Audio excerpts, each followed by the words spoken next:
Right after na nanggaling tayo sa kubo-kubo na yan, kung saan nagaganap ang grilling mula sa evaluators. Ito naman yung paspasikal ng administrator ng Santa Cruz.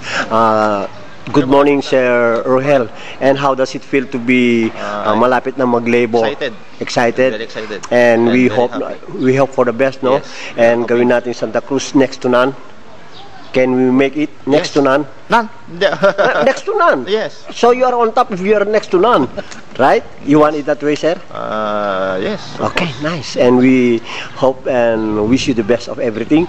And ang ating district supervisor na si Sir, kasimpogi ko ito eh. Sir, how does it feel to be one of our schools in our district ngayon ay fighting it out for the best sa provincial evaluation na ongoing today, a very nice Wednesday. Si Sir Cesar Acevedo, all smiles yan.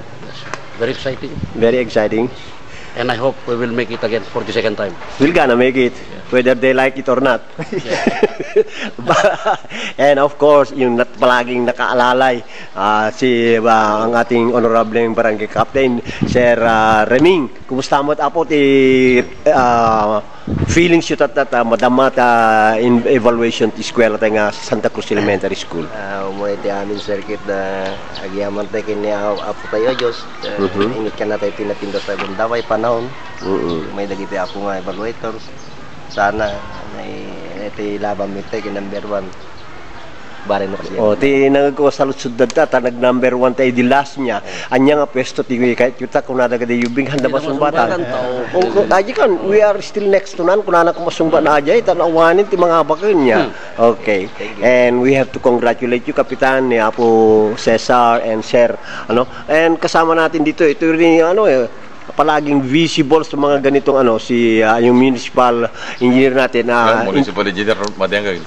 Municipal no I'm sorry MPDC nagkakamali tayo saka sa risk reduction pa yan sa risk reduction okay engineer Philip Umlas kasi niya pati naman po ang na-feel natin ngayon at nakikita natin na medyo grueling yung question and answer ng mga bata. Maganda naman sir because I believe this is already the 5th time that since we became a part of this program so hopefully last time we made it to the top so hopefully this time again number 1 na naman sana. Number 1 and pag nag-number 1 tayo Hall of Famer na tayo, hindi ba sir? Hindi pa. Hindi, pilitin na natin mag Hall of Famer.